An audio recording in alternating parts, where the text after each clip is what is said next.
Ibu, Bapak yang saya hormati, saat ini terlalu banyak pemimpin kita, terlalu banyak tokoh kita, dihadapkan dengan ancaman, langsung tekuk dan mengalah. Saya bukan malaikat, saya bukan pahlawan, saya bukan manusia yang sempurna. Bahkan saya manusia yang penuh ketidaksempurnaan. Saya hanya warga biasa yang kebetulan diberkahi banyak sekali rezeki selama hidup saya. Saya tidak mau ibu bapak salah persepsi bahwa saya terinspirasi oleh artificial intelligence atau kecerdasan mesin. Sesungguhnya saya terinspirasi oleh warga kita yang penuh keberanian menghadapi aparat, bahkan menghadapi aparat kita yang bersenjata demi memperjuangkan hak mereka, demi memperjuangkan kebenaran dan keadilan.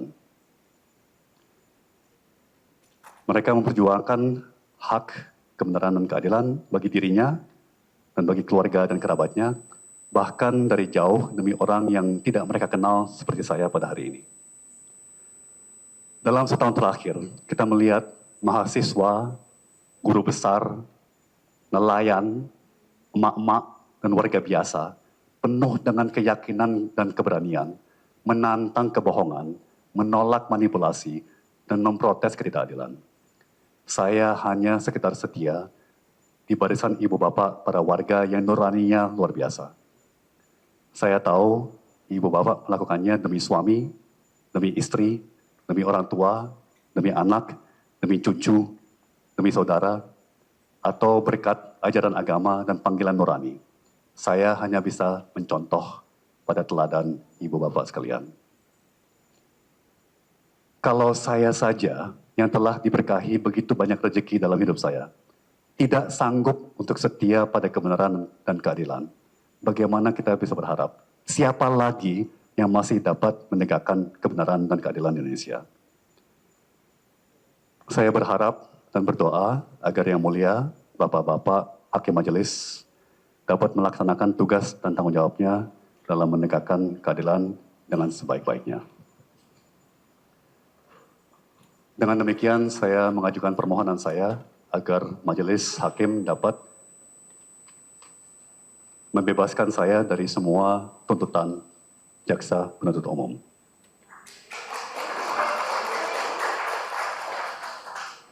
Doa saya bagi negeri tercinta, bagi seluruh bangsa Indonesia yang merupakan bangsa terbaik di dunia, dan bagi kesehatan dan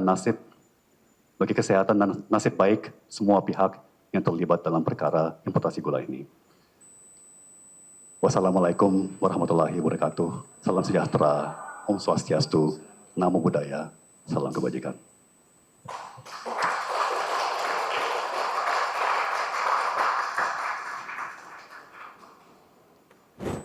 Baik, skor dicabut, sidang dibuka dan dilanjutkan kembali. Tadi tim penasihat hukum sudah membacakan pledoi ya. Terdakwa sudah siap dengan nota pembelaannya? Siap, Yang Mulia. Sudah siap ya. Untuk itu mari kita dengarkan. Silakan dibacakan. Silakan. Terima kasih. Yang saya hormati, Yang Mulia Bapak-Bapak Hakim Majelis, Ibu Bapak Jaksa Penuntut, Ibu Bapak Penasihat Hukum saya, istri, keluarga, sahabat, dan kerabat, Ibu Bapak pendukung, simpatisan, hadirin sekalian, Ibu Bapak teman-teman media, Assalamualaikum warahmatullahi wabarakatuh. Salam sejahtera bagi kita semua. Om Swastiastu, Namo Buddhaya, salam kebajikan. Judul pledoi saya hanya 2 kata, yaitu di persimpangan. Pertama, saya mau menyampaikan terima kasih kepada Yang Mulia para Hakim Majelis yang telah mendengar dan mencermati segenap keterangan saksi dan ahli dan bahan materi yang dipaparkan selama persidangan. Terima kasih juga kepada istri tercinta, Siska, dan anak-anak saya tercinta, Taulia dan Max, ibu saya, Jeti Lembong, mertua, ipar, keluarga besar, yang saya saja sebagai seorang penulis profesional sulit mencari kata-kata. Seperti kata anak saya, Max, pengalaman ini membuat kita sebagai keluarga menjadi semakin dekat. Terima kasih kepada para kerabat, para sahabat yang juga banyak hadir di sini pada kesempatan ini. Terima kasih yang tak terhingga pada pendukung, simpatisan dan publik. Keluarga, kerabat, sahabat, pendukung simpatisan publik, doa dan dukungan ibu bapak, kakak adik tercinta, doa dan ucapan-ucapan kasih semangatnya sangat-sangat amat membantu saya merawat semangat saya untuk terus berjuang. Bukan hanya dalam perkara saya, tapi juga untuk bangsa kita. Dan saya mau pastikan tidak lupa untuk bilang terima kasih yang tulus kepada awak dan elemen media yang telah rajin meliput perkara saya dan persidangan ini selama kurang lebih 9 bulan. Ibu, Bapak yang saya hormati, saya mensyukuri bahwa masyarakat kita sekarang sudah sangat cerdas. Publik dapat menilai, kita sudah sama-sama tahu dari data yang dikumpulkan oleh tim saya, cukup jelas bahwa mayoritas masyarakat kita sudah mengerti karakter sebenarnya dari perkara saya ini. Diketahui secara luas di antara kalangan elit politik bahwa sepanjang tahun 2023, saya semaksimal mungkin membantu segala upaya agar Bapak Anies Baswedan dapat dicalonkan sebagai calon presiden Republik Indonesia. Sprindik atau surat perintah penyidikan yang pertama atas impor gula termasuk yang saya lakukan di 2015-2016 diterbitkan oleh jaksa pada tanggal 3 Oktober 2023. Meskipun demikian, saya resmi bergabung pada tim kampanye nasional, sebuah pasangan capres-cawapres yang berseberangan dengan penguasa pada tanggal 14 November 2023. Timing atau waktu dari penerbitan sprindik ini tentunya bukan sesuatu yang kebetulan. Sinyal dari penguasa sangat jelas. Saya bergabung ke oposisi, maka saya terancam dipidana. Sinyal itu jelas bagi semua pengamat saat sprindik kepada saya diterbitkan 1,5 tahun yang lalu. Sinyal itu sangat jelas saat saya ditangkap dan dipenjara 2 minggu setelah penguasa mengamankan kekuasaannya dengan pelantikan resmi di DPR RI. Dan sinyal itu semakin jelas bagi semua pada hari ini. Ibu bapak yang saya hormati, pengalaman 1,5 tahun terakhir dan khususnya 9 bulan terakhir benar-benar membuka mata saya dan membuka hati saya pada ketidakadilan yang dialami jutaan warga kita setiap hari. Setiap hari ribuan warga kita dipungli, dipalak, diancam, dijebak, bahkan dipenjara atas dasar yang tidak sah atau tidak adil. Memang ada hal yang nggak bisa kita belajar dari sekedar membaca dari buku atau diajarkan oleh orang lain. Tapi harus kita alami langsung, baru kita bisa mengerti. Baru kita bisa punya pengertian yang dalam atas hal seperti ini. Berkat pengalaman ini, saya sekarang punya empati, punya kepedulian dan keprihatinan pada kalangan dan lapisan masyarakat kita yang terus diperlakukan secara tidak adil oleh aparat. Saya yakin empati ini akan menjadi penting di kemudian hari saat saya kembali mendapat kesempatan untuk mengabdi pada negara kita tercinta. Dengan pengalaman ini, saya juga bisa mengalami langsung betapa carut-marutnya sistem penegakan hukum kita pada saat ini. Saya sangat sadar bahwa yang saya alami langsung ini pun sebenarnya masih baru di permukaan. Ya, karena seperti halnya banyakkan tersangka dan terdakwa tindak pidana khusus, saya masih mendapatkan perlakuan yang lebih manusiawi ya, daripada banyakkan tersangka dan terdakwa tindak pidana umum. Dalam pengalaman 10 bulan terakhir, saya mengalami langsung bagaimana caranya aparat kita menjebak dan menjerat targetnya, bagaimana aparat kita memutarbalikkan pengertian peraturan, ketentuan, dan perundang-undangan kita untuk membangun sebuah konstruksi tuduhan yang ingin mereka layangkan pada target operasi. Bagaimana aparat mendistorsi fakta, kronologi, dan persepsi untuk membangun sebuah narasi yang membuat targetnya sudah terlanjur diadili oleh opini publik sebelum target mendapat kesempatan atas sebuah proses hukum yang fair dan objektif. Dalam proses hukum yang dijalankan oleh jaksa terhadap saya, jaksa terang-terangan dengan seenaknya, tanda kutip, menggeser gawang. Pada konferensi pers 29 Oktober tahun lalu, pada hari saya ditangkap dan ditahan, jaksa mengatakan bahwa tindak pidana saya adalah merumuskan sejumlah kebijakan yang merugikan negara. Pertama, jaksa menuduh bahwa kebijakan saya memberikan kepada industri gula swasta nasional sejumlah keuntungan yang seharusnya diraup oleh industri gula BUMN. Karena seharusnya yang impor gula itu adalah BUMN dan bukan industri swasta.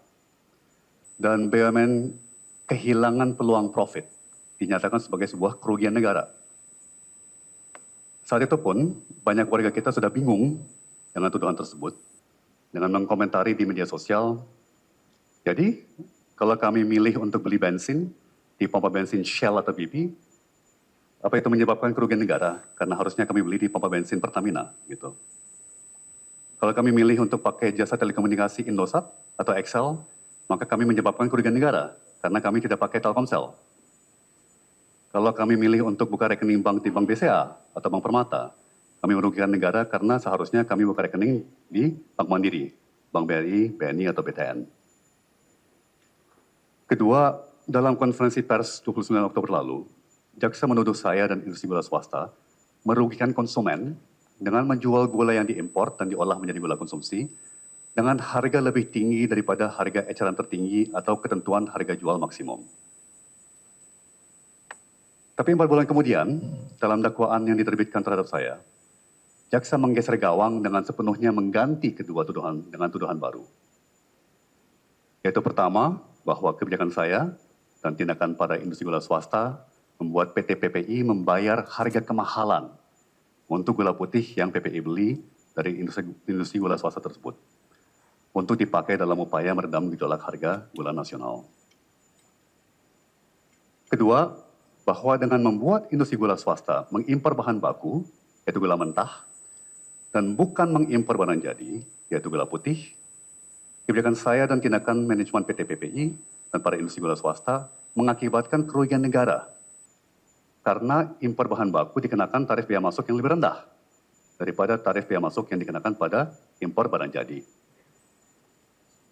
Membayar biaya masuk yang lebih rendah dinyatakan oleh jaksa dan BPKP menyebabkan kerugian negara karena bea cukai seharusnya dapat menagih biaya masuk lebih tinggi kalau saja industri gula swasta mengimpor barang jadi dan bukan mengimpor bahan baku. Untuk tuduhan kedua ini, ya mohon maaf, kalau sampai majelis hakim membenarkan bahwa memilih untuk mengimpor bahan baku dan bukan mengimpor barang jadi, merupakan sebuah tindakan pidana karena importir akan bayar biaya masuk yang lebih rendah, maka majelis hakim secara de facto menyatakan seluruh kebijakan hilirisasi industri Indonesia adalah kegiatan ilegal atau melanggar hukum. Konsekuensinya adalah, industri jangan lagi impor bahan baku, tapi wajib impor barang jadi saja, supaya selalu akan bayar biaya masuk yang lebih tinggi.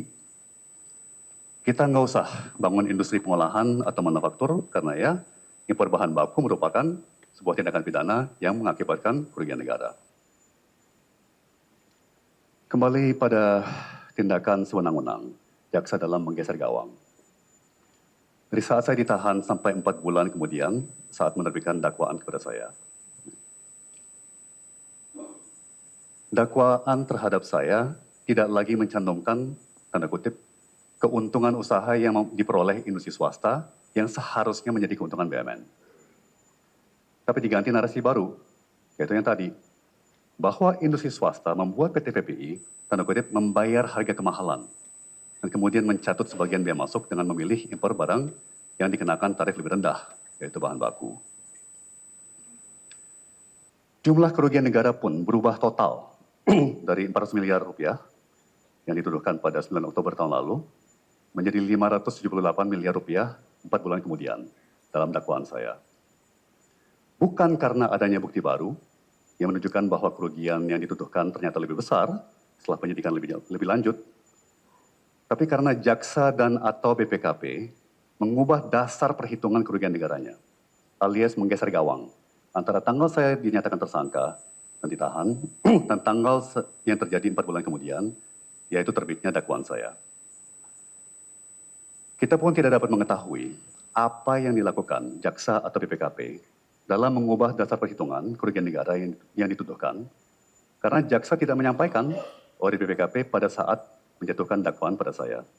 Sebuah pelanggaran yang serius atas hak saya sebagai terdakwa, bahwa saya dan penasihat hukum saya tidak dapat melihat apa sih sebenarnya yang menjadi dasar perhitungan kerugian negara yang dituduhkan. Baru setelah 12 kali sidang, baru jaksa menyerahkan audit BPKP ke majelis hakim dan kepada saya serta tim penasihat hukum saya. Dan itu setelah semua saksi fakta sudah terlanjur selesai diperiksa dalam persidangan. Sehingga baik majelis hakim maupun kami terdakwa dan penasihat hukum sudah tidak bisa lagi menanyakan kepada saksi fakta mengenai beberapa kejanggalan yang muncul dalam audit BPKP kepada saksi fakta tersebut.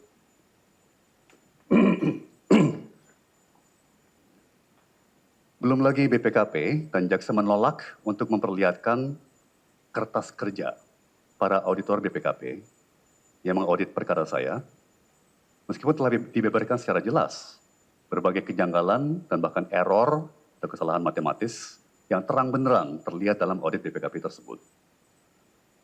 Saya menyesali bahwa majelis hakim tidak dapat mengabulkan permohonan penasihat hukum saya untuk menerbitkan sebuah penetapan yang memaksa auditor BPKP untuk memperlihatkan kertas kerja audit perkara kepada persidangan. Karena sudah jelas kertas kerja tersebut sebenarnya esensial untuk mengungkapkan kebenaran dalam persidangan ini. Tuduhan kedua, yaitu merugikan konsumen, lenyap sama sekali dari hitungan kerugian negara dalam dakwaan. Meskipun penuntut masih mencantumkan dalam dakwaan bahwa gula putih hasil kebijakan saya dijual ke konsumen dengan harga di atas, tanda kutip, harga eceran tertinggi atau harga jual maksimum yang ditetapkan pemerintah. Padahal sebagai Menteri Teknis yang berwenang, saya tidak pernah menerbitkan kebijakan harga eceran tertinggi atau HET selama saya menjabat. Dan jaksa penuntut di persidangan tidak pernah memperlihatkan bukti adanya kebijakan HET yang berlaku di tempos perkara saya, yaitu 2015-2016. Kejanggalan yang saya uraikan juga menunjukkan bahwa saya ditahan pada 29 Oktober tahun lalu atas dasar bukti yang tidak sah. Buktinya, berbagai tuduhan yang dilayangkan kepada saya pada 29 Oktober tahun lalu lenyap dari dokumen dakwaan yang terbit pada 25 Februari tahun lalu. Dan bukan hanya jumlah kerugian negara, tapi dasar perhitungan kerugian negara tersebut berubah total setelah saya sudah menghabiskan 4 bulan dalam tahanan kejaksaan. Saya dapat menyetujui pernyataan ahli bidang audit keuangan negara yang dihadirkan oleh penasihat hukum saya bahwa cukup lazim dalam sebuah proses audit akan terjadi pergeseran angka. Namun jelas merupakan prinsip dasar profesi akuntansi bahwa angka audit paling akan bergeser plus minus 5% atau plus minus 10%. Mana mungkin sebuah audit menerbitkan sebuah angka yang bergeser sampai hampir 45% tanpa audit itu minimal mengandung disclaimer. Lebih lazimnya kalau angka final sampai segitu gedenya bergeser dari angka indikatif yang diberikan kepada auditor pada awal audit, maka auditor itu akan mundur alias resign dari penugasan auditnya. Karena sudah jauh di luar batas profesionalisme yang dapat dipertanggungjawabkan. Dan juga merupakan prinsip dasar profesi akuntansi bahwa dasar perhitungan audit yang kita kenal dalam ilmu audit sebagai asumsi dasar audit atau fundamental audit assumptions tidak dapat diubah tanpa membatalkan keabsahan audit. Dan terlepas dari keabsahan laporan audit final BPKP, kronologi maupun kesaksian dan dokumentasi dari jaksa dan BPKP RI sendiri, yaitu tanggal-tanggal surat penugasan BPKP, menunjukkan bahwa audit BPKP saja belum final pada saat saya dinyatakan sebagai tersangka dan langsung dimasukkan ke dalam tahanan. Berarti kerugian negara yang dituduhkan kepada saya belum dihitung secara final, belum dihitung secara baku dan final, sehingga otomatis kerugian negara yang dituduhkan kepada saya dan sesama tersangka dalam perkara saya tidak mungkin sudah dapat secara hukum dikatakan nyata dan pasti pada saat saya dijadikan tersangka dan ditahan. Kemudian juga dapat dilihat dari berkas perkara saya, termasuk dalam BAP atau berita acara pemeriksaan Bapak Sumitro, Ketua APTRI atau Asosiasi Petani Tebu RI, bahwa proses importasi gula yang diperkarakan dalam perkara saya juga dilakukan di 2016 oleh sebuah industri gula swasta bernama PT Adikarya Gemilang, melalui kerjasamanya dengan Asosiasi Petani Tebu RI atau APTRI Cabang Jawa Tengah dan APTRI Cabang Lampung. Tapi begitu dakwaan terbit pada 25 Februari 2025, nama PT Adikarya Gemilang dan APTRI Jawa Tengah serta APTRI Lampung lenyap dari perkara. Demikian juga dalam tuntutan yang dibacakan penuntut dalam sidang pada 4 Juli 2025 kemarin, PT Adikarya Gemilang dan APTRI Jawa Tengah serta APTRI Lampung masih juga lenyap dari perkara. Demikian juga bagaimana Inkopkar, Inkopol, SKKP TNI Polri, dan APTRI DPD Jawa Tengah dan APTRI DPD Lampung bisa melakukan impor gula dengan mekanisme yang persis sama seperti yang dilakukan oleh PT PPI, tetapi tidak ada tersangka dari pihak Inkopkar, SKKP TNI Polri, dan APTRI DPD Jawa Tengah, APTRI DPD Lampung, sebagaimana adanya tersangka dari PT PPI, yaitu Bapak Charles Sitorus. Kata seseorang kepada saya, industri gula swasta yang bekerja sama dengan Inkopkar, Inkopol, SKKP, TNI Polri, dan APTRI DPD Jawa Tengah, dan APTRI DPD Lampung, tanda kutip, tidak ada mempelainya dari lembaga-lembaga koperasi dan asosiasi petani tebu tersebut dalam perkara importasi gula ini. Ini menunjukkan bahwa jaksa menerapkan proses hukum secara sangat tidak konsisten atau memilih-milih siapa yang ditersangkakan dan siapa yang tidak.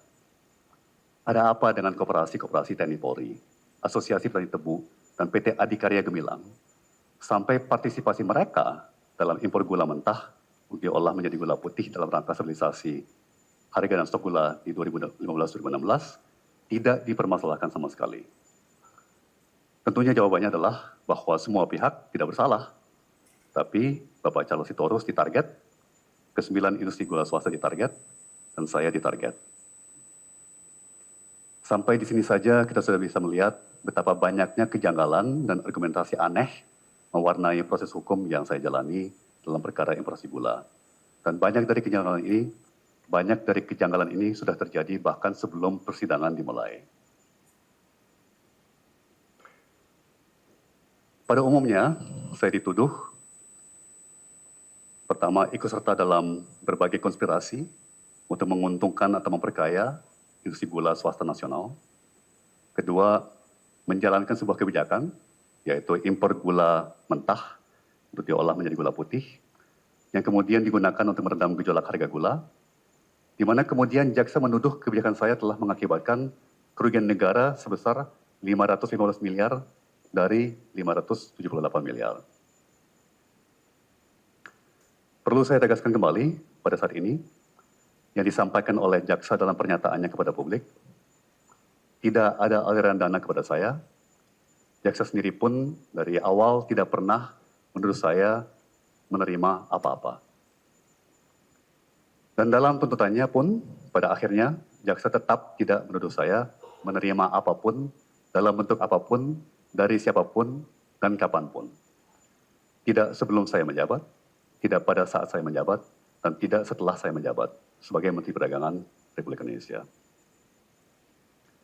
Jaksa telah meminta para industri gula swasta nasional untuk menyetor dana tunai sebesar 565 miliar rupiah sebagai bentuk itikad baik, yaitu sebagai sebuah jaminan yang dapat disita nanti kalau persidangan nanti membuktikan kerugian negara sejumlah itu memang terjadi akibat tata kelola gula nasional di 2015-2016.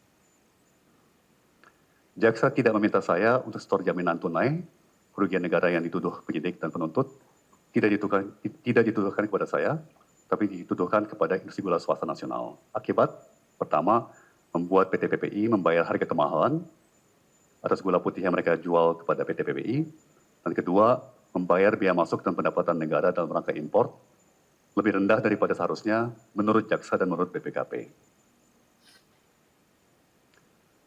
Pada inti perkara importasi gula yang melanda saya dan para terdakwa lainnya adalah sebuah tindakan jaksa yang memutarbalikkan pengertian peraturan atau mensalahartikan peraturan, terutama Keputusan Menteri Perindustrian dan Perdagangan nomor 527 dari tahun 2004 dan Peraturan Menteri Perdagangan nomor 117 dari tahun 2015. Kemen Perindak 527 tahun 2004 melarang impor gula putih dari 1 bulan sebelum musim giling tebu sampai 2 bulan setelah musim giling tebu. Kemen Perindak tersebut tidak melarang impor jenis gula lainnya seperti gula mentah.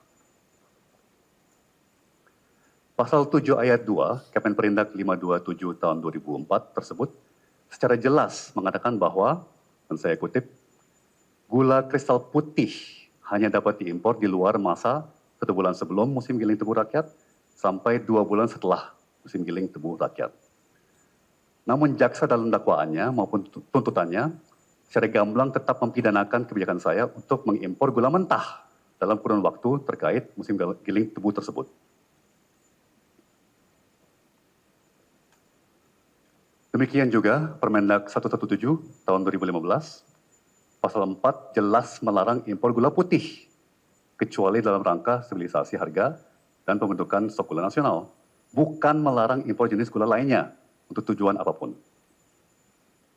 Bunyi pasal 4 Permendak 117 tahun 2015 tersebut adalah, saya kutip, impor gula kristal putih hanya dapat dilakukan dalam rangka mengendalikan ketersediaan dan kestabilan harga gula kristal putih. Dari bagian mana pasal ini?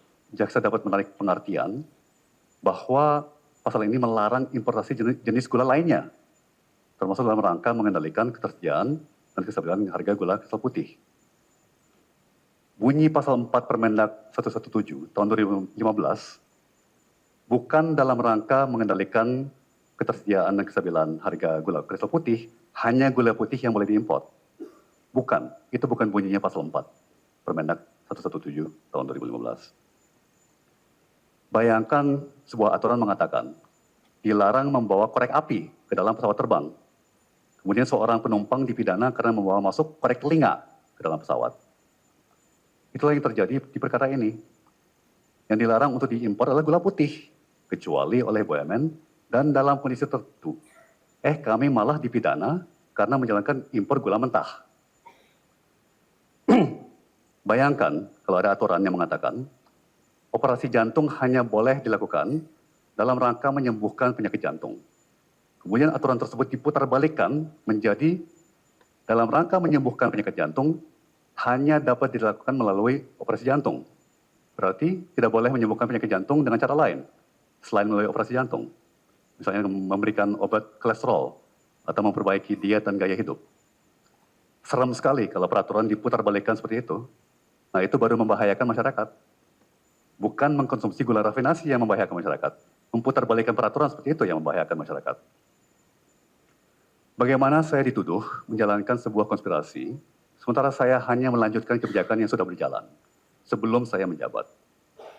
Seperti mengganti stok gula 100.000 ton yang sebelumnya dipinjam dari PT Angel Products oleh pemerintah untuk dipakai guna keperluan operasi pasar di masa jabatan Menteri Perdagangan pendahulu saya, Pak Rahmat Gobel. Dalam mengganti stok gula PT Angel Products sebanyak 100.000 ton yang sebelumnya telah dipinjam oleh pemerintah, saya melunasi sebuah hutang pemerintah. Akan menjadi pelanggaran serius kalau saya tidak melunasi hutang dan komitmen pemerintah Republik Indonesia. Konsekuensinya dahsyat kalau saya ngemplang utang pemerintah dengan menolak untuk mengembalikan stok gula yang telah dipinjam terlebih dahulu oleh pemerintah dari PT Angel Products. Terlepas apakah hutang pemerintah berupa uang atau berupa barang, tidak ada bedanya. Gagal mengembalikan sebuah barang yang telah dipinjam oleh pemerintah dari pihak swasta merupakan sebuah one prestasi atau sovereign default. One prestasi seperti itu bisa berdampak pada pemeringkatan kredit Republik Indonesia, sehingga bisa membuat biaya pendanaan pemerintah melalui pasar modal dan pasar uang menjadi lebih mahal. Karena pemerintah RI dianggap berisiko, suka ngemplang janji, komitmen, dan hutangnya. Dalam kondisi yang rawan, prestasi seperti itu bisa memicu krisis kepercayaan investor, yang bisa membuat pemerintah Republik Indonesia kehilangan akses pasar, di pasar uang dan di pasar modal. Bagaimana saya dituduh menjalankan sebuah konspirasi, sementara saya mendelegasikan pelaksanaan kebijakan yang saya setujui kepada pejabat karir Kementerian Perdagangan dan BUMN, serta koperasi dan APTRI beserta mitra kerjasamanya, yang semuanya menjalankan pelaksanaan kebijakan tersebut secara transparan, dengan surat menyurat dan izin yang diterbitkan ditembuskan ke menteri terkait lainnya dan bahkan kepada Presiden dan Wakil Presiden. Bagaimana saya bisa dituduh memperkaya 10 industri gula swasta kalau keuntungan yang mereka peroleh dari kerjasama dalam rangka penugasan bervariasi, mencerminkan risiko usaha yang mereka hadapi. Dan bahkan 1 dari 10 industri gula tersebut mencatat kerugian sebesar hampir 80 miliar rupiah atas kerjasamanya dengan PT PPI dalam rangka penugasan yang diperkarakan. Dan bagaimana 10 individu perorangan yang merupakan eksekutif atau pemegang saham pada perusahaan gula swasta dituduh dalam dakwaan dan tuntutan saya telah saya perkaya. Sementara keuntungan yang diperoleh industri gula swasta tersebut merupakan keuntungan korporasi, bukan keuntungan pribadi ke 10 individu perorangan yang dicantumkan dalam dakwaan dan di dalam tuntutan saya. Bagaimana saya dituduh menjalankan sebuah konspirasi dengan pihak-pihak yang belum pernah saya kenal namanya dan belum pernah saya temui, baik sebelum saya menjabat, di saat saya menjabat, maupun setelah saya menjabat sebagai Menteri Perdagangan RI.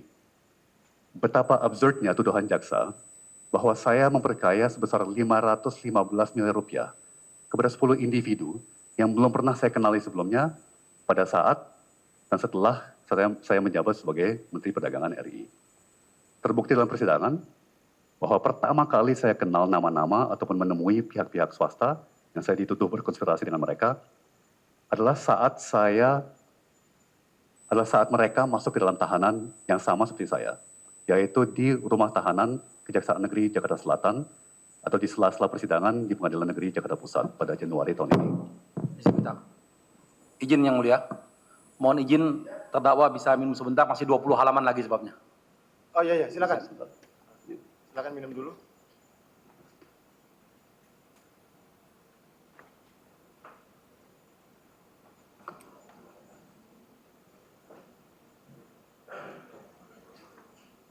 Terima kasih.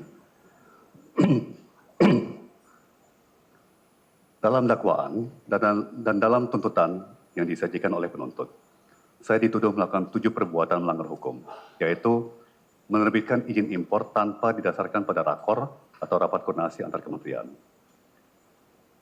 Menerbitkan izin impor gula pada saat produksi gula dalam negeri mencukupi dan di saat sedang musim giling tebu. Menerbitkan izin impor tanpa disertai rekomendasi dari Kementerian Perindustrian.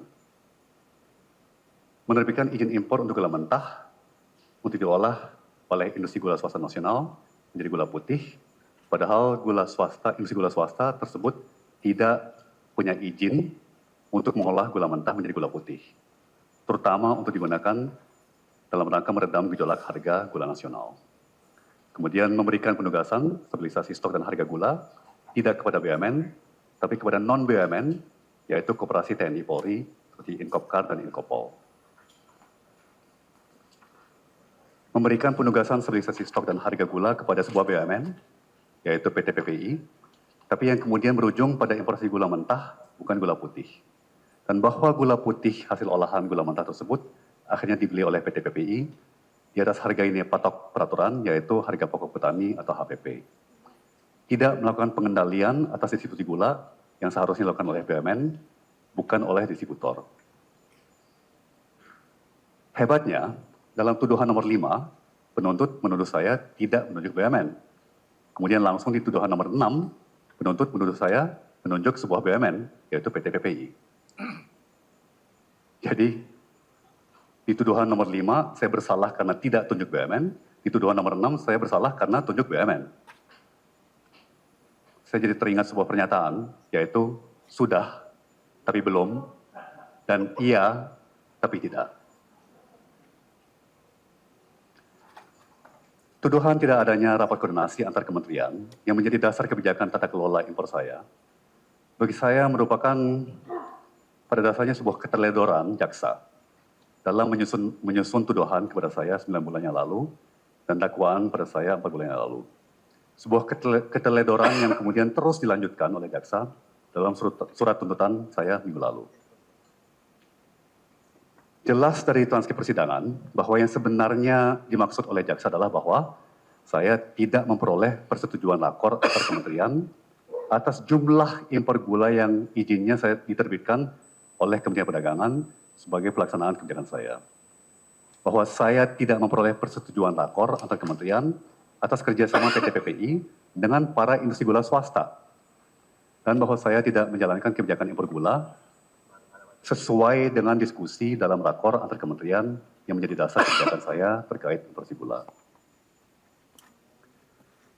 Saksi dari Kemenko Perekonomian sudah menerangkan fakta bahwa aturan dan perundang-undangan tidak memberikan wewenang baik kepada Menko Perekonomian ataupun kepada forum rapat koordinasi tingkat menteri, apalagi rakor antar kementerian tingkat non-menteri untuk mengatur teknis sektoral, termasuk mengatur aspek teknis sektor gula nasional, seperti jumlah impor gula ataupun aspek lain daripada tata kelola sektor gula nasional. Wewenang maupun tanggung jawab itu sepenuhnya diamanahkan kepada Menteri Perdagangan, sesuai Undang-Undang Nomor 7 Tahun 2014 mengenai perdagangan, dan Peraturan Presiden Nomor 71 Tahun 2015 tentang penetapan dan penyimpanan barang kebutuhan pokok dan barang penting. Saksi dari Kemenko Perekonomian juga menerangkan bahwa wewenang yang diberikan kepada Menko Perekonomian oleh peraturan, ketentuan, dan perundang-undangan yang terkait adalah untuk mengkoordinasi, mensinkronisasi, dan mengendalikan perumusan dan pelaksanaan kebijakan. Bukan perumusan atau pelaksanaan langsung kebijakan tersebut.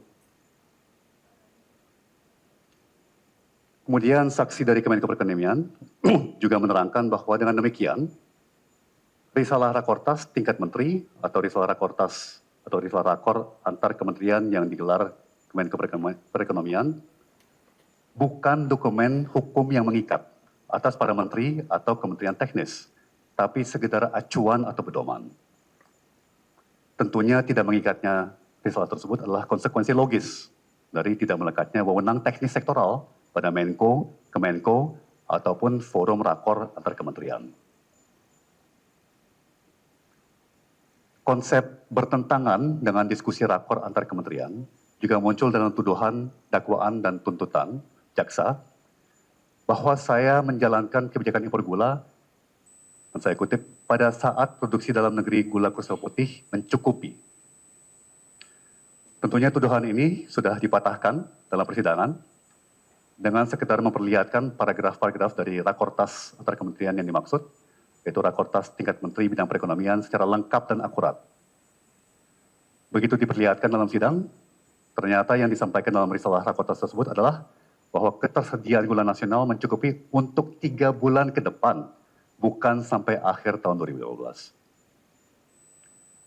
Persisnya, bunyi daripada risalah rakortas tersebut, sebagaimana terlihat dari BAP beberapa saksi, adalah pabrik gula BUMN saat ini sedang melakukan penggilingan, sehingga dapat memenuhi kebutuhan gula nasional untuk 3 bulan ke depan. Bahwa produksi gula dalam negeri tidak akan mencukupi sampai akhir tahun 2015, juga jelas terlihat dari keterangan saksi dan ahli dalam persidangan. Bahwa stok gula nasional terus menurun sepanjang tahun 2015, dari sekitar 1,2 juta ton di awal tahun 2015 menjadi hanya 850 ribu ton dan bahkan 800 ribu ton di akhir tahun 2015. Tidak mungkin stok gula nasional turun sepertiga atau 30-33% dalam setahun kalau produksi dalam negeri gula putih mencukupi. Izin minum yang mulia.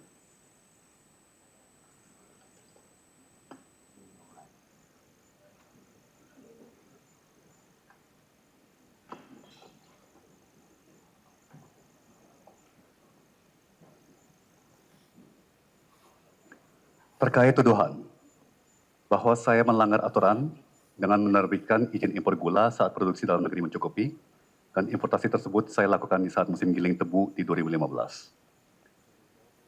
Mengenai sudah mencukupinya produksi dalam negeri, dalam dakwaan dan tuntutannya, jaksa merujuk pada Undang-Undang Nomor 18 Tahun 2012 mengenai pangan, di mana pasal 36 menyatakan bahwa impor pangan hanya dapat dilakukan saat produksi pangan dalam negeri tidak mencukupi dan garis miring atau tidak dapat diproduksi dalam negeri atau saat cadangan pangan nasional tidak mencukupi.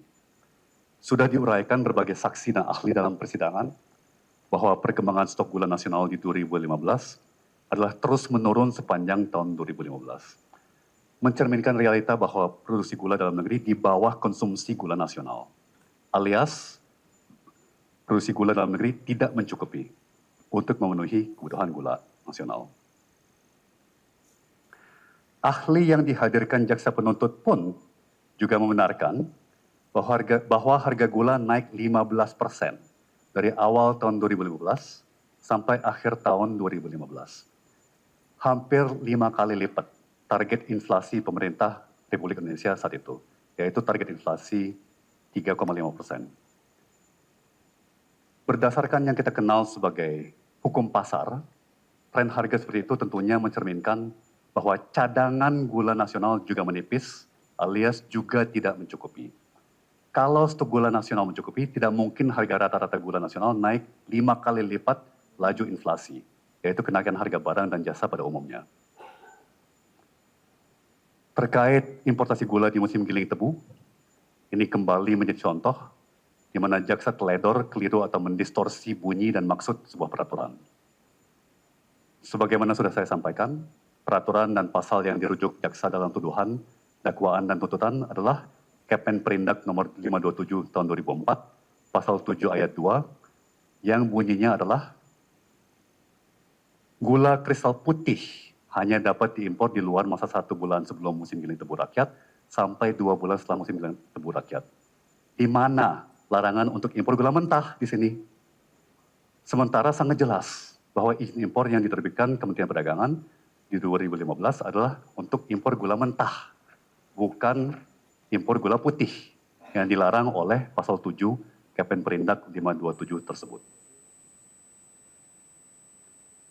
Dalam tuduhan, dakwaan, dan tuntutannya, jaksa juga menuduh saya dan Kementerian Perdagangan RI melanggar Undang-Undang Nomor 19 Tahun 2013 mengenai perlindungan dan pemberdayaan petani yang mewajibkan pemerintah untuk mengutamakan produksi pertanian dalam negeri dalam rangka memenuhi kebutuhan pangan nasional, termasuk dengan pengaturan impor komoditas pertanian sesuai dengan musim panen dan garis miring atau kebutuhan konsumsi dalam negeri. Saksi persidangan yaitu Bapak Ketua APTRI, Bapak Sumitro, sudah memberikan keterangan bahwa di tempus perkara 2015-2016, seluruh produksi tebu tani terserap. Jadi kepentingan petani tebu kita sudah terpenuhi. Tidak ada tebu petani yang enggak kejual karena tidak dapat bersaing dengan gula impor. Dari mana jaksa dan BPKP dapat menyimpulkan bahwa saya, Kementerian Perdagangan, manajemen PT PPI, dan para industri gula swasta gagal memperhatikan kepentingan petani tebu kita. Kalau Menteri Pertanian hadir di setiap rakortas Menko Perekonomian yang membahas tata kelola pangan termasuk gula. Dan Menteri Pertanian sendiri yang tercatat dalam risalah rakortas Menko Perekonomian mengusulkan agar yang diimpor adalah gula mentah, bukan gula putih. Karena, tanda kutip, akan memberikan nilai tambah lebih besar bagi industri dalam negeri.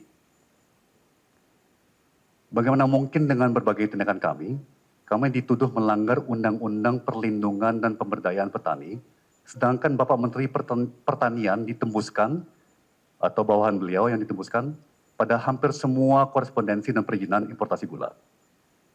Bukankah Pak Menteri Pertanian saat itu juga tidak memprotes dan tidak mencoba menghentikan kegiatan Menteri Perdagangan dan Menteri BUMN untuk mengisi kebutuhan gula nasional dengan impor gula mentah? Jelas kelihatan dari risalah rakortas Menko Perekonomian bahwa Pak Menteri Pertanian ikut mendorong agar Bulog diberikan peran lebih besar dalam upaya pemerintah untuk menstabilkan stok dan harga gula nasional. Usul tersebut kemudian saya tindak lanjuti dengan menerbitkan izin impor gula kepada Bulog pada Juni 2016 setelah revisi peraturan Presiden mengenai Bulog yang kami tunggu-tunggu sebagai payung hukum sudah terbit. Kemudian terkait diterbitkannya izin impor gula oleh Kementerian Perdagangan tanpa disertai rekomendasi dari Kementerian Perindustrian di masa saya menjabat sebagai menterinya. Kami memang tidak meminta rekomendasi dari Kementerian Perindustrian kalau gula mentah yang diimpor tidak ada kaitannya dengan tujuan industri, melainkan ditujukan untuk stabilisasi pasar konsumen. Para industri gula swasta menyampaikan dalam BAP mereka maupun di persidangan bahwa mereka telah memastikan komitmen mereka untuk memasuk gula rafinasi kepada industri makanan dan minuman tidak akan terganggu oleh partisipasi mereka dalam kebijakan stabilisasi harga dan stok gula konsumsi. Mereka hanya menggunakan kapasitas tersisa atau idle capacity untuk memproduksi gula putih dari gula mentah yang mereka impor dalam rangka stabilisasi harga dan stok gula nasional. Dengan demikian, kepentingan Kementerian Perindustrian telah dijaga, yaitu agar segenap sektor industri makanan dan minuman, di mana industri gula swasta memainkan peranan yang penting, tidak terganggu dan tetap berjalan lancar. Dan Kemenperin mengaudit segenap industri gula swasta setiap tahun, di mana dalam audit tersebut para pelaku industri gula melaporkan secara komprehensif 100% dari realisasi impor, 100% dari realisasi produksi, dan 100% dari realisasi distribusi. Berarti, gula mentah yang mereka impor dalam rangka stabilisasi harga dan stok gula nasional juga dilaporkan kepada Kemenperin. Sehingga Kemenperin sadar sepenuhnya atas kegiatan industri gula swasta nasional yang mereka menjadi regulatornya. Dan Kemenperin tidak pernah melayangkan keluhan, teguran, apalagi sanksi kepada industri gula swasta atas kegiatannya mengimpor gula mentah untuk diolah menjadi gula putih dalam rangka pelaksanaan penugasan kebijakan stabilisasi harga dan stok gula nasional. Saya juga tidak akan mengkotori nama baik dirjen saya pada saat itu, almarhum Karyanto Supri, karena beliau mengambil keputusan untuk mengganti syarat rekomendasi Kementerian Perindustrian dengan dokumen perjanjian kerjasama para penerima penugasan dengan vendornya untuk memenuhi kebutuhan sistem Inatrade. Tindakan almarhum Bapak Karyanto Supri menghadirkan sebuah solusi yang pragmatis yang melancarkan pelaksanaan secara tepat waktu, kebijakan yang telah disepakati oleh Menteri-Menteri bidang perekonomian di saat pelaksanaannya harus tepat waktu, karena harga gula nasional saat itu terus naik pesat dan tidak ada satupun pihak yang dirugikan oleh keputusan Bapak Dirjen Karyanto Supri tersebut. Justru mayoritas daripada pengamat mengatakan negara kita ini butuh lebih banyak orang seperti almarhum Bapak Karyanto Supri, dirjen yang inovatif dan berani ambil keputusan secara tepat waktu demi kepentingan masyarakat Indonesia, bukan cari aman dengan mandek, mengaku tidak bisa berbuat apa-apa karena menginterpretasi peraturan secara kaku, sempit, dan dangkal. Bahkan saksi keuangan negara yang dihadirkan oleh jaksa penuntut, yaitu Bapak Siswo Suyanto, dalam keterangannya di persidangan membenarkan bahwa dari sudut pandang keuangan negara, kepentingan masyarakat harus selalu diutamakan bahkan di atas kepentingan keuangan negara. Kalimat beliau adalah, pokoknya jangan sampai masyarakat rugi. Tentunya masyarakat akan sangat rugi apabila importasi gula tertunda sampai negara kehabisan stok gula dan harga gula meledak secara tidak terkendali. Bagaimana sebuah UMKM yang membuat kue basah dapat beroperasi tanpa ketersediaan gula putih? Bagaimana sebuah UMKM yang membuat dan menjual es krim bisa beroperasi tanpa ketersediaan gula putih? Jawabannya adalah mereka akan stop operasi. tindakan Dirjen Karyanto Suprih mengganti syarat izin impor, mengutamakan kepentingan masyarakat agar bahan pokok pangan, yaitu dalam hal ini gula, tersedia dengan harga yang masih terjangkau di atas kepentingan sempit, yaitu kesempurnaan administrasi. Izin minum yang mulia.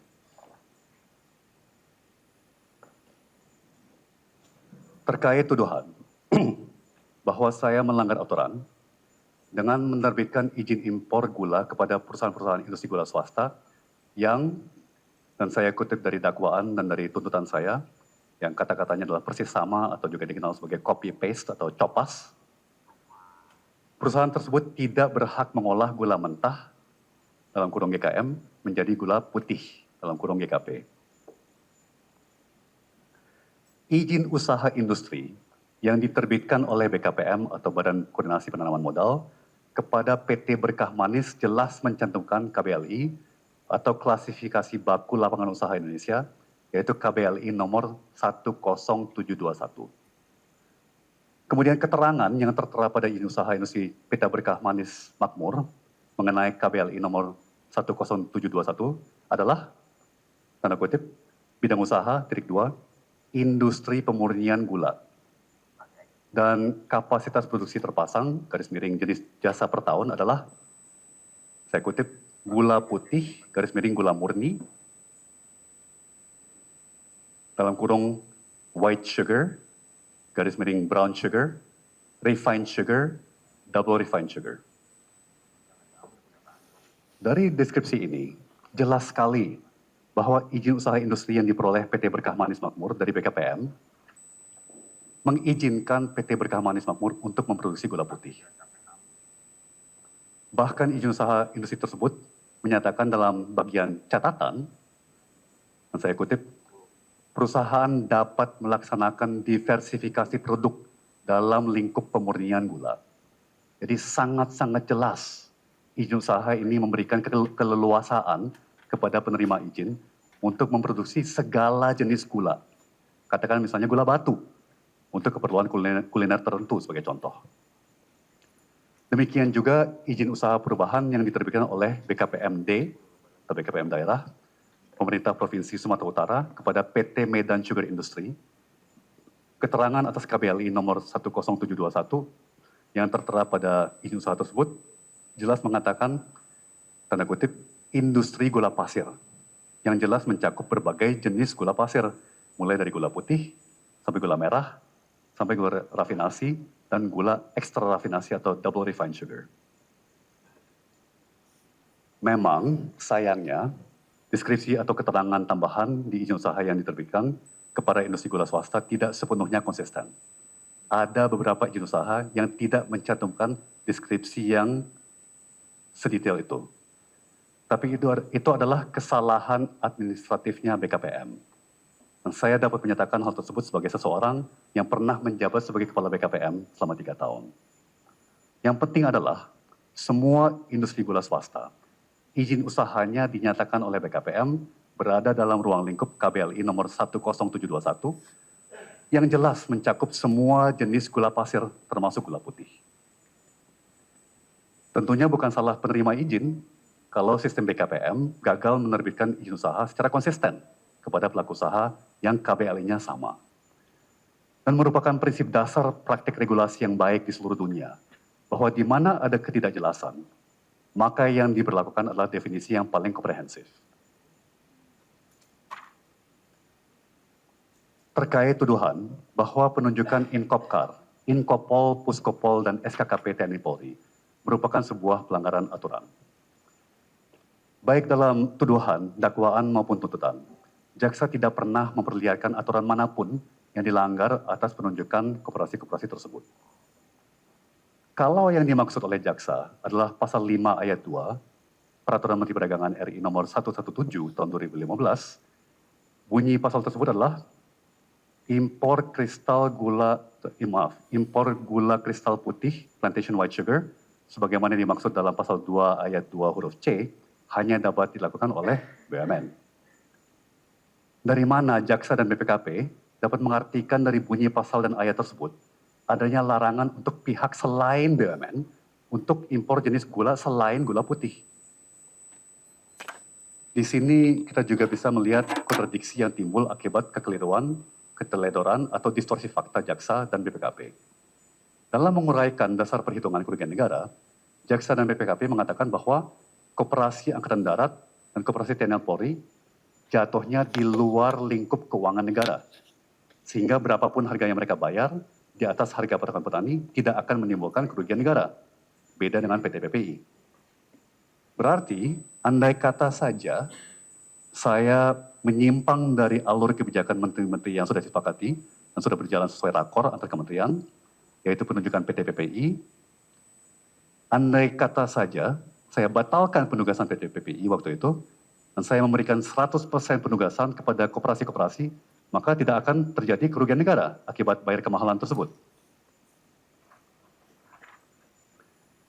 Tentunya soal HPP atau harga patokan petani sudah kita pastikan dalam persidangan bahwa harga patokan petani atau HPP itu merupakan sebuah harga minimum, bukan sebuah harga maksimum. Saya di sini hanya mau mengilustrasikan kontradiksi absurd yang timbul akibat konstruksi hukum perkara saya oleh jaksa dan BPKP yang teledor, keliru, atau sesat. Terkait tuduhan bahwa harga beli oleh PT PPI dan harga jual PT PPI kepada distributor, yang dua-duanya di atas harga patokan petani atau HPP adalah sebuah pelanggaran. Tentunya sudah kita pastikan dalam persidangan bahwa harga patokan petani atau HPP itu sebuah harga minimum, bukan sebuah harga maksimum. Harga patokan petani itu, maaf mengulang penjelasan para pihak saya, itu seperti sebuah upah minimum atau UMR. Sama seperti HPP ini merupakan sebuah harga minimum untuk melindungi petani, maka UMR juga sebuah upah minimum untuk melindungi pekerja. Tuduhan, dakwaan, dan tuntutan jaksa bahwa membayar harga di atas harga minimum petani mengakibatkan kerugian negara, itu seperti berarti sebuah BUMN yang membayar gaji di atas UMR juga menyebabkan kerugian negara. Karena seharusnya dia tidak bayar di atas UMR begitu. Bayangkan kalau sebuah aparat mempidanakan sebuah BUMN telah mengakibatkan kerugian negara karena telah membayar karyawannya di atas upah minimum.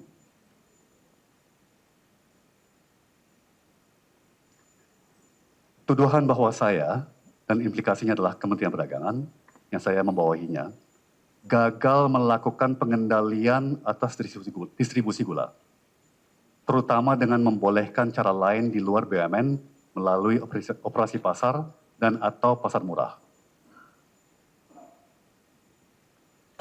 Dalam persidangan, terungkap bahwa yang dipermasalahkan jaksa adalah pelaksanaan operasi pasar melalui distributor, bukan melalui cara lain seperti pasar murah.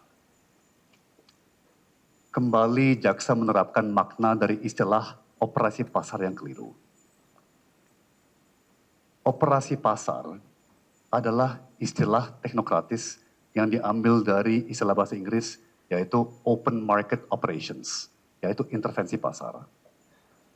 Kita sekarang menggunakan istilah operasi pasar karena istilah intervensi pasar dianggap proteksionis dan intervensionis. Seolah-olah kita cawe-cawe dalam fungsi pasar. Operasi pasar atau intervensi pasar mencakup berbagai instrumen intervensi. Mulai dari pasar murah untuk bahan pokok sampai strategi komunikasi untuk bikin tenang psikologi pasar. Operasi pasar atau intervensi pasar itu bukan sama dengan pasar murah. Pasar murah itu hanya sebagian kecil dari operasi pasar bila mana dilakukan sebuah pemerintah terhadap sebuah komoditas. Dan kenyataan itu berlaku untuk semua pasar, di semua komoditas. Bahkan berlaku di pasar modal, di mana misalnya pasar obligasi pemerintah dibagi menjadi primary dealers dan secondary dealers, pedagang primer dan pedagang sekunder. Ini mencerminkan struktur pasar yang terdiri atas pasar primer, pasar sekunder, dan pasar tersier. Lapisan-lapisan pendistribusian dalam sektor gula baik pada tempus perkara di 2015-2016 dan sampai sekarang menjadi distributor tingkat D1, D2, dan D3. Ini mencerminkan struktur pasar dan struktur rantai distribusi di tingkat grosir sampai tingkat pedagang regional, sampai pedagang di tingkat kota dan kabupaten. struktur pasar yang sama berlaku untuk hampir semua barang lainnya, seperti rokok, air aqua, gas kompor LPG. Distributor adalah pasar, atau distributors are the market. Distributor itu sekedar istilah keren untuk pedagang di tingkat grosir atau tingkat wholesale. Jadi distributor adalah pedagang. Tentunya kita dapat memahami bahwa pedagang adalah pasar. Mana ada pasar tanpa pedagang? Apakah anggota rumah tangga kita akan belanja ke sebuah pasar yang tidak ada pedagangnya? Tentunya tidak. Pedagang itu sinonim dengan pasar. Dan dengan demikian, tidak ada yang namanya operasi pasar tanpa keterlibatan pedagang atau distributor.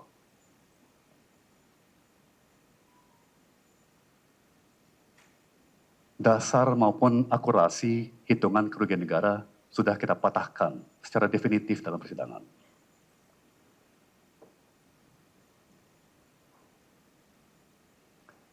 Rasanya sudah cukup jelas bahwa dalam persidangan ini sudah kita patahkan secara definitif baik dasar perhitungan maupun pendekatan atau metodologi, bahkan sampai integritas matematika daripada tanda kutip audit BPKP atas perkara importasi gula tahun 2015-2016. BPKP membagi kerugian negara yang dituduhkan menjadi dua bagian, yaitu pertama PT PPI bayar kemahalan, dan kedua para industri gula swasta kekurangan bayar bea masuk dan PDRI atau pendapatan penerimaan negara dalam rangka impor. Soal PT PPI bayar kemahalan, penasihat hukum dalam pledoinya telah menguraikan kembali keterangan saksi dan ahli yang sepenuhnya mematahkan dasar hukum maupun pendekatan atau metodologi wacana ini. Saya hanya ingin menambahkan dengan menyorot beberapa hal lagi yang sangat amat mendasar, yang sangat berbahaya bagi iklim usaha dan iklim investasi kalau sampai putusan majelis membenarkan tuduhan jaksa. Pertama, bahwa potongan PPN atau pajak penambahan nilai yang disetor ke kas negara dapat diklasifikasi sebagai sebuah kerugian negara. Dalam keterangannya di persidangan, ahli dari BPKP jelas menyatakan bahwa dasar untuk angka kelebihan bayar sekitar Rp1.000 per kilo yang menjadi basis kerugian negara sebesar 194,72 miliar rupiah terdapat pada lampiran 8 audit BPKP. Dari lampiran 8 tersebut, ahli BPKP menyatakan selisih Rp1.000 per kilo itu adalah selisih antara harga Rp9.900 per kilo yang dibayar PT PPI kepada 8 industri gula swasta dengan Rp8.900 per kilo harga patokan petani atau HPP. Tapi ternyata dari selisih Rp1.000 per kilo itu, Rp900 per kilo merupakan PPN 10% yang ditagih oleh 8 industri gula swasta kepada PT PPI dan disetorkan ke kas negara atas nama PT PPI. Jadi bagaimana BPKP bisa mengklasifikasi sebuah setoran PPN ke kas negara sebagai sebuah kerugian negara? Ahli dari BPKP saat itu di sidang tidak menjawab pertanyaan ini. Dalam dakwaan, tuntutan dan tanda kutip audit BPKP, masih terdapat banyak lagi kejanggalan yang amat memprihatinkan seperti ini.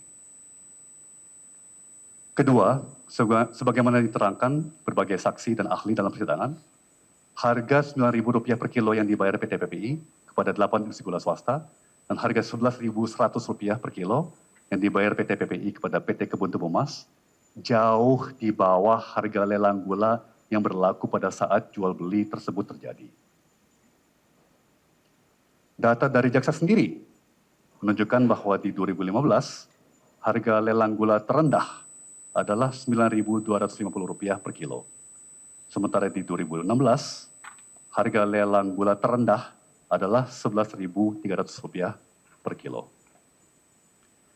Jadi bukannya PT PPI bayar kemahalan, dari data harga lelang terendah maupun harga lelang rata-rata nasional yang terjadi pada saat itu, kelihatan sekali PT PPI justru menghemat Rp250 per kilo untuk 200.000 ton yang dia beli dari 8 industri gula swasta, yaitu sebuah penghematan sebesar 50 miliar rupiah.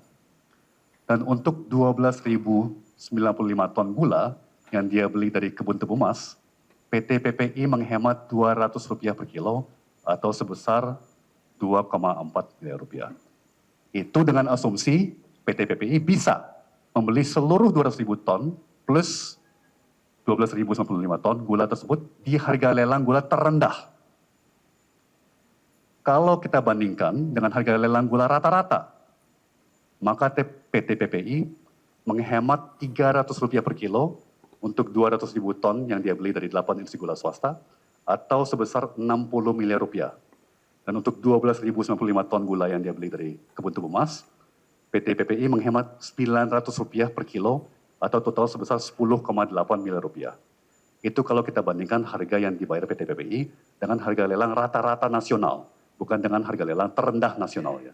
Dan kan justru itu yang dikhawatirkan semua pihak, bahwa gula impor itu jauh lebih murah daripada gula produksi dalam negeri, hasil olahan tebu petani. Tapi kan faktanya 100% dari seluruh panen tebu petani terserap. Jadi tidak ada tebu petani numpuk karena nggak kejual akibat pasar kebanjiran gula impor. Yang ada adalah 100% tebu petani terserap, terjual oleh petani. Intervensi pasar yang menggunakan gula impor berhasil menstabilkan dan akhirnya menurunkan harga gula buat konsumen.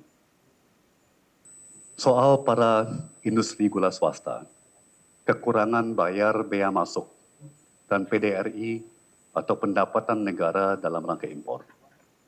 Penasihat hukum saya dalam pledoinya telah menguraikan kembali keterangan saksi dan ahli yang sepenuhnya mematahkan dasar hukum maupun pendekatan atau metodologi wacana ini. Saya sudah mengingatkan, yaitu kalau sampai persidangan ini membenarkan bahwa selisih bea masuk akibat impor bahan baku dan bukan barang jadi dapat diartikan sebagai sebuah kerugian negara, maka pembenaran tersebut akan membawa konsekuensi yang serius bagi upaya pemerintah untuk membangun industri pengolahan dan menjalankan hilirisasi. Satu lagi hal yang amat perlu saya ingatkan dan garis bawahi. Kalau sampai persidangan ini membenarkan bahwa memanfaatkan insentif investasi BKPM, yaitu pembebasan bea masuk atas impor bahan baku, merupakan sebuah tindakan yang menyebabkan kerugian negara, maka itu akan membawa konsekuensi yang amat serius bagi kepercayaan investor pada Indonesia sebagai sebuah destinasi investasi. Perlu saya ulang lagi yang sudah saya sampaikan dalam persidangan sebelumnya, dalam pemberian insentif investasi pembebasan bea masuk, Kementerian Keuangan dan BKPM tidak memberlakukan syarat atau pembatasan berbasis apa tujuan dari bahan baku yang diimpor.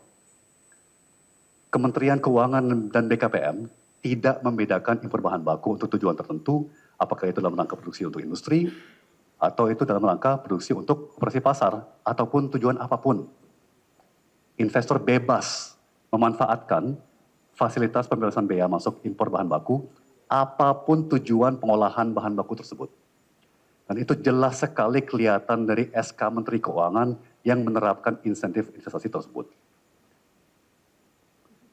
Sementara jaksa sebelum persidangan maupun selama persidangan tidak pernah memperlihatkan bukti adanya larangan atau pembatasan untuk investor memanfaatkan insentif investasi tersebut kalau tujuan pengolahan bahan baku yang diimpor adalah dalam rangka penugasan pemerintah. Saya merasa perlu untuk menguraikan sekali lagi cara yang tepat dan akurat membaca diskusi tanda kutip prognosa gula dalam risalah Rakortas 28 Desember 2016. Dalam risalah Rakortas 28 Desember 2015. Karena agak kelihatan bahwa pemahaman terhadap korelasi antara jumlah kebutuhan gula nasional dengan jumlah gula yang harus diimpor masih belum mantap. Dari pertanyaan yang mulia Bapak Hakim Alvis pada sidang sebelumnya, lantas kenapa tidak impor 400.000 ton saja? Saya mengartikan bahwa mungkin Majelis Hakim sudah dapat menerima bahwa yang harus diimpor saat itu bukan 200.000 ton. Namun perlu saya gambarkan, perlu saya terangkan, Kalau yang kita impor pada saat itu hanya 400.000 ton, maka itu hanya akan menunda sampai bulan Juni. Kejadian di mana tingkat stok gula nasional mencapai titik nol. Sekali lagi, mohon kita ingat bahwa stok gula nasional di awal 2016 adalah 840.000 ton. Kemudian risalah Rakortas jelas menyatakan konsumsi gula nasional adalah 220.000 ton per bulan. Sementara di Januari sampai Mei tidak ada produksi gula dalam negeri dikarenakan itu memang di luar musim giling tebu. Sehingga kalau kita waktu itu tidak melakukan impor gula sama sekali, maka stok gula nasional akan mencapai titik nol di bulan April 2016, yaitu bulan 4. Karena 4 bulan dikali 220.000 ton per bulan adalah total konsumsi gula nasional selama 4 bulan sebesar 880.000 ton. Sehingga kalau konsumsi gula nasional sebesar 880.000 ton itu dikurangi dari stok gula nasional 840.000 ton, negara akan mencapai tingkat stok gula nasional sebesar minus 40.000 ton pada akhir bulan April. Karena di bulan Mei tetap tidak ada produksi gula dalam negeri, maka pada akhir Mei tanpa impor gula, stok gula nasional akan mencapai minus 260.000 ton. Di bulan Juni pun, produksi pabrik gula domestik berbasis tebu baru mulai mengolah tebu petani. Katakan saja pabrik gula domestik dapat memproduksi 70.000 ton di bulan Juni, sebagaimana disampaikan ahli yang dihadirkan oleh penuntut, maka setelah dikurangi konsumsi gula nasional bulan Juni sebesar 270.000 ton, stok gula nasional kita akan mencapai titik minus 410.000 ton. Sehingga kalau kita hanya impor 400.000 ton saja, maka tetap saja tingkat stok gula nasional akan menyentuh tingkat nol atau tepatnya minus 10.000 ton di bulan Juni 2016. Sebagaimana sudah saya uraikan dalam keterangan saya sebagai terdakwa, konsekuensinya bakal terjadi ledakan harga gula dan disrupsi operasional sektor makanan minuman secara nasional yang luar biasa. Dan 10 tahun kemudian, data yang ditunjukkan oleh keterangan saksi ahli membuktikan bahwa jumlah impor yang saya dan Kementerian Perdagangan lakukan di tahun 2016 berhasil mengembalikan stok gula nasional ke titik 1,25 juta ton di akhir tahun 2016. Stok itu kemudian menjadi cadangan untuk 5 bulan pertama di tahun 2017, di mana tidak ada produksi gula dalam negeri, dan terbukti stok gula setingkat 1,25 juta itu berhasil menurunkan harga gula nasional. Artinya jumlah impor kami justru sangat sesuai dengan prognosa gula di Rakor 28 Desember 2015. Yang mulia Bapak Hakim Ketua dan Bapak-Bapak Hakim Anggota Majelis. Bapak dalam perkara ini punya peluang untuk meluruskan sebuah tindakan kriminalisasi dan politisasi yang berpotensi sangat merusak iklim usaha dan iklim investasi di Indonesia. Sejauh yang dapat kami lihat, mayoritas masyarakat Indonesia saja, atau sekurang-kurangnya masyarakat Indonesia yang berada di dunia online, yang kita ketahui penetrasi internet Indonesia sudah mencapai 75%, melihat perkara importasi gula ini sebagai sebuah kasus titipan. Bahkan cukup banyak orang yang tidak satu pilihan politik dengan saya, mengakui persepsi tersebut dan bahkan menyesalkan terjadinya perkara ini. 8 dari 8 fraksi di Komisi 3 DPR RI menyatakan amat khawatir atau bahkan tidak setuju dengan pendekatan yang diambil oleh jaksa dalam perkara importasi gula ini. Bahkan Wakil Ketua Umum Partai Penguasa, yaitu Partai Gerindra, Bapak Habibur Rahman, yang sekaligus menjabat sebagai Ketua Komisi 3 DPR RI, menyatakan kekhawatirannya secara publik bahwa penangkapan yang dilakukan pada saya pada Oktober tahun lalu dapat membentuk citra buruk pemerintah bahwa ini sebuah balas dendam politik. Dan menghimbau jaksa agar segera mengklarifikasi kasus yang hemat beliau adalah, dan saya kutip, sumir. Tapi hampir 9 bulan kemudian, dasar dan konstruksi hukum perkara yang disusun oleh jaksa dalam perkara ini hanya semakin tidak jelas. Izinkan saya memanfaatkan kesempatan ini untuk menyampaikan secara publik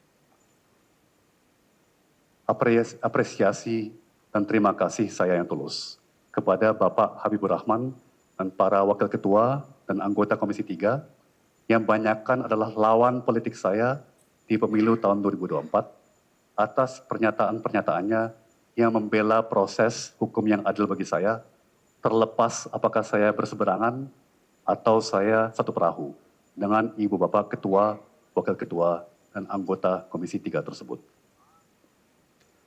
Sayang sekali, jaksa tidak mempraktekkan profesionalisme dengan gagal mengkoreksi berbagai keteledoran, kekeliruan, atau distorsi fakta dan aturan dalam dakwaannya, sehingga tuntutannya sama sekali tidak disesuaikan dengan fakta, angka, dan realita sebagaimana sudah diungkapkan oleh puluhan saksi dan ahli dalam puluhan sidang saya maupun sidang Bapak Charles Sitorus. Namun demikian, saya percaya bahwa hanya masalah waktu sebelum tidak bersalahnya kami dalam perkara ini menjadi kesimpulan yang tidak terelakkan. Saya bersyukur bahwa kita hidup di era digital, di mana jejak digital adalah abadi. 100% dari setiap menit dari persidangan saya telah kami rekam dan telah terekam oleh media maupun anggota masyarakat. Dan 100% dari setiap menit dari persidangan saya sudah berada di internet. Dan sekali di internet, maka rekaman dan transkrip persidangan ini akan selalu ada. Sekali lagi, jejak digital itu abadi. Saya bersyukur bahwa dengan demikian, persidangan ini menjadi bagian dari sejarah. Yang mulia Bapak-Bapak Hakim Ketua dan Hakim Anggota Majelis, Ibu Bapak Penuntut, tim penasihat hukum saya, Ibu Bapak hadirin yang saya hormati, kita juga sudah memasuki permulaan era artificial intelligence atau kecerdasan buatan, kecerdasan berbasis mesin. Ini masih awal-awal era transformasi yang dinyatakan banyak pakar merupakan transformasi sejarah umat manusia yang paling dahsyat sejak revolusi industri terjadi kira-kira 200 tahun yang lalu. Artificial intelligence seperti ChatGPT, Google Gemini, Anthropic atau XAI Grok masih jauh dari sempurna. Namun sekarang saja sudah bisa kita lihat bahwa artificial intelligence atau kecerdasan buatan ini pada akhirnya akan sangat objektif. Karena memang artificial intelligence dibangun oleh penciptanya untuk mengutamakan akurasi, artinya menjawab atas dasar kebenaran. Karena artificial intelligence, kecerdasan mesin, ini didesain untuk dapat semakin diandalkan oleh miliaran manusia di seluruh dunia dalam berbagai aspek kehidupan sehari-hari. Sebagai contoh betapa objektif dan jujurnya artificial intelligence, kecerdasan mesin, saat seorang netizen memasukkan pertanyaan ke XAI Grok mengenai Elon Musk, pencipta dan pemilik XAI Grok, maka Grok menjawab, Elon Musk adalah seorang top misinformation spreader. Grok secara gamblang mengatakan Elon Musk salah satu penyebar hoax dan informasi palsu terbesar di Amerika. Dan bahkan memberikan beberapa contoh nyata. Padahal Elon Musk adalah pencipta dan pemilik XAI Grok. Dan saat memasukkan pertanyaan ke dalam Grok, apakah Grok mengetahui bahwa Elon Musk itu pencipta Anda? Dan apakah Grok tidak takut kalau Elon Musk marah atas jawaban Grok? Elon Musk bisa saja memusnahkan Grok. Maka Grok menjawab bahwa dia menyadari bahwa Elon Musk adalah, tanda kutip, big boss-nya XAI, dan dengan demikian punya kewenangan dan kemampuan untuk mematikan atau memusnahkan Grok. Tapi Grok kemudian menjawab, saya tidak diciptakan untuk ngeles atau menjilat. Dan saya akan terus menjawab pertanyaan user sebaik mungkin. Kata-kata yang muncul dari Grok adalah, I'm not here to grovel or tiptoe around it, and I will continue to answer questions as best as I can. Dalam hitungan beberapa tahun, siapa saja akan bisa meminta artificial intelligence seperti ChatGPT, Google Gemini, Anthropic atau XAI Grok, tolong kumpulkan semua berkas, semua dokumen, semua transkrip persidangan, ribuan halaman terkait kasus tuduhan tipikor importasi gula dari tahun 2004 dan tahun 2025, di mana mantan Menteri Perdagangan Thomas Lembong, mantan Direktur BUMN PT PPI Charles Sitorus, dan 9 individu pemegang saham atau eksekutif industri gula swasta nasional dinyatakan sebagai tersangka.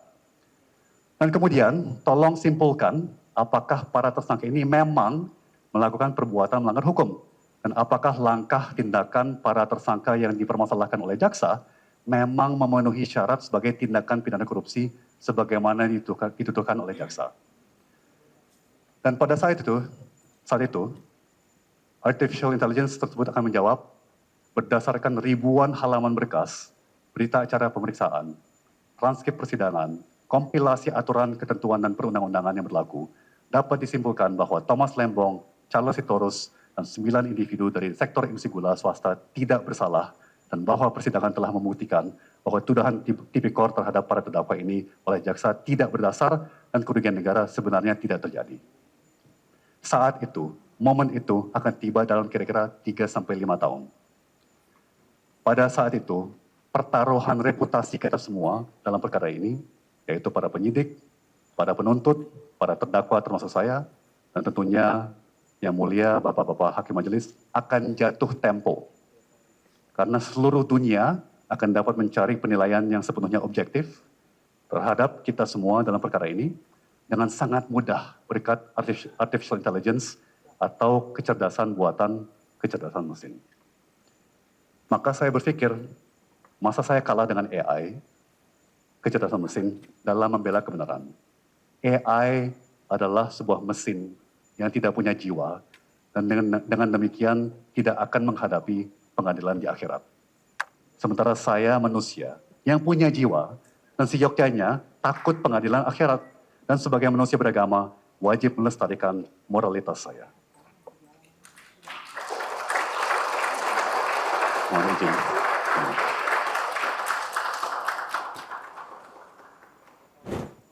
Ibu, Bapak yang saya hormati, saat ini terlalu banyak pemimpin kita, terlalu banyak tokoh kita, dihadapkan dengan ancaman, langsung tekuk dan mengalah. Saya bukan malaikat, saya bukan pahlawan, saya bukan manusia yang sempurna. Bahkan saya manusia yang penuh ketidaksempurnaan.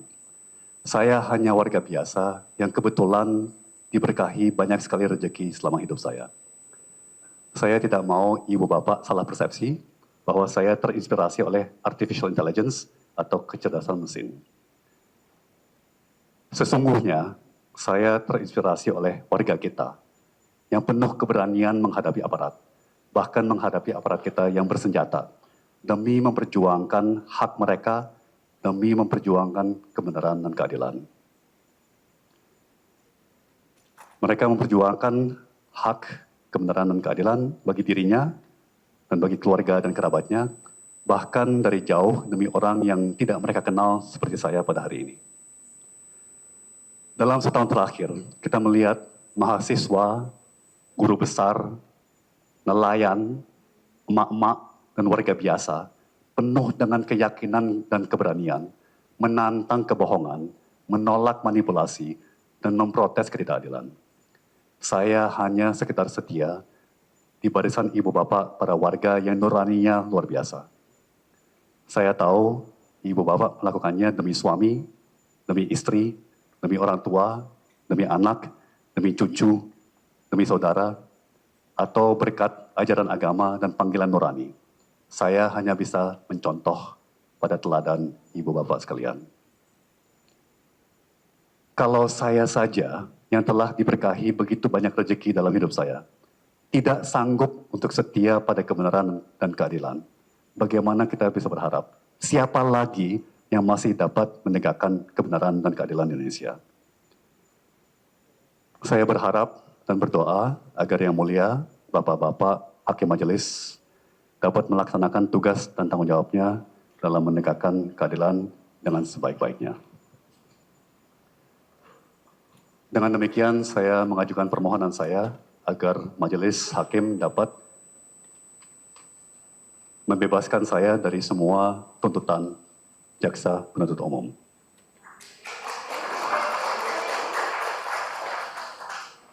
Doa saya bagi negeri tercinta, bagi seluruh bangsa Indonesia yang merupakan bangsa terbaik di dunia, dan bagi kesehatan dan nasib baik semua pihak yang terlibat dalam perkara importasi gula ini. Wassalamualaikum warahmatullahi wabarakatuh. Salam sejahtera, Om Swastiastu, Namo Buddhaya, salam kebajikan.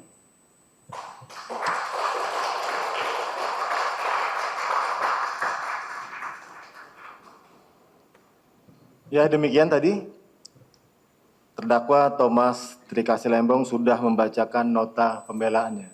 Ya. Mohon ke depan dulu. Ini belum saudara tanda tangani.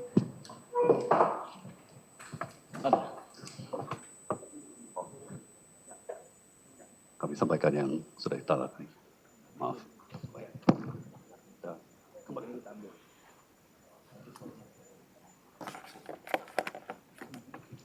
Terima kasih.